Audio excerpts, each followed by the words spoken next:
Hello, this is Neil Baum from New Orleans, and I'd like to take just a few minutes to talk with you about the other side of the burnout coin, and that is wellness.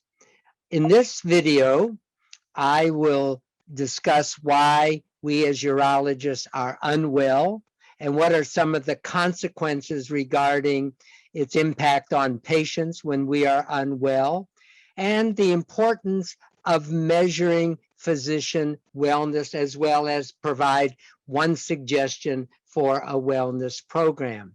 So why are we unwell? As urologists, we're working 50 to 60 hours per week. We're perfectionists. We don't tolerate mistakes. We're workaholics, and we're described as type A personalities. And we have to manage and process large amounts of information.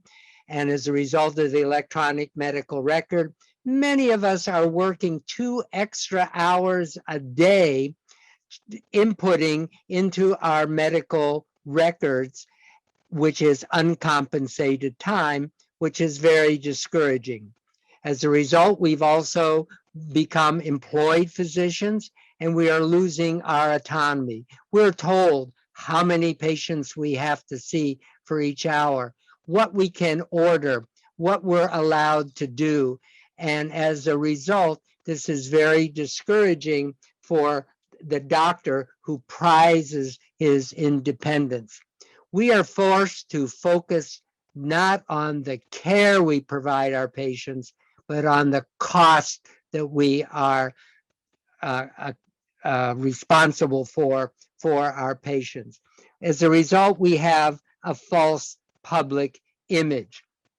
The doctor's image today is that the best doctors make no mistakes. They're never ill. They are never sick. They are never have any mental health problems at all. That is not the case, and we have to face up to it, that we have the same or more of those issues than others, and in particularly other professions. COVID-19 has also contributed to unwellness. Before COVID-19, only 1 in 10 doctors experienced anxiety and depression. As a result of the pandemic, it's increased to 4 out of 10.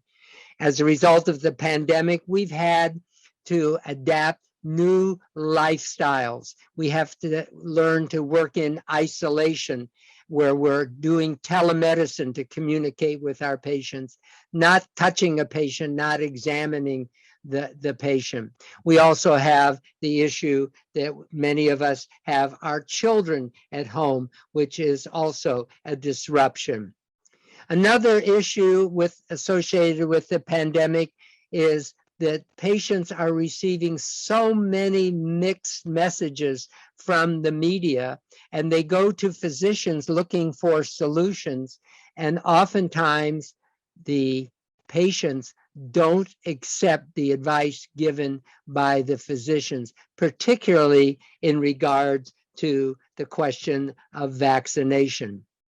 Another issue that is of concern is that for most physicians, there is no downtime built into our professional lives. There is no way we can just say we need to take a rest and take a day off.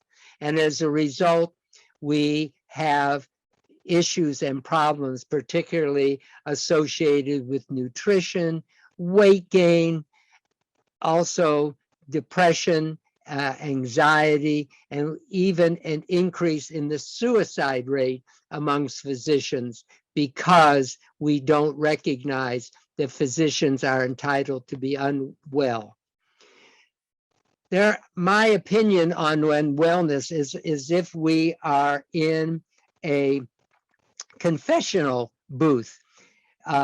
Society has come a long way to encourage people to share their vulnerabilities with their mental health issues with the doctor. But the physicians are in what I refer to as a clinical confession booth. We have magical initials after our name, MD. which gives us the right to ask probing questions and deeply personal problems that patients may have. We're allowed to ask patients about their bowel movements, their urinary symptoms, their sexual activity, and their mental health issues. But that confessional is a one-way confessional because we don't share our intimate secrets, not with our patients and not with our colleagues. As a result, there's a social disparity as we have to bottle up our emotions and mental health issues and problems as we have no one to share our problems with without fear of retribution.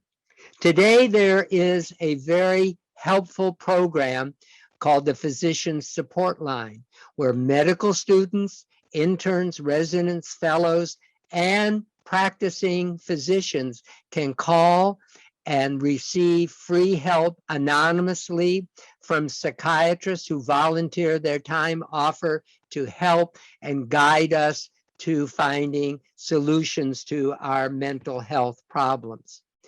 Until unwellness leads to job dissatisfaction. We often overprescribe or underprescribe or inappropriately prescribe for patients. We don't discuss various treatment options because we're in a time crunch with our patients. We're told how many patients we can see in an allotted period of time. As a result, there is poor patient compliance. The outcomes are not what we would hope for. As a result of being rushed and not communicating with patients as we would like, there's increase in malpractice and also deterioration in our online reviews. However, if we can find ways to recover and get back to wellness, we can anticipate improvement in quality for our patients. There will be enhanced patient satisfaction, and we'll have balance in our life, the balance between our professional life and our personal life. And as a result, this prevents burnout. A good example of wellness program was a counseling program at a hospital of 185 doctors. And as a result of the several-week counseling program, there was a significant reduction in burnout and absenteeism. At 1 year following the counseling program, they found that the improvement still persisted. So how do we get started?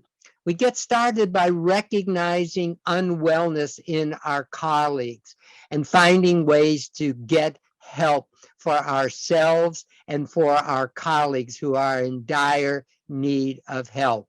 We need to encourage ourselves to take better care of ourselves, our health, and as well as our mental health.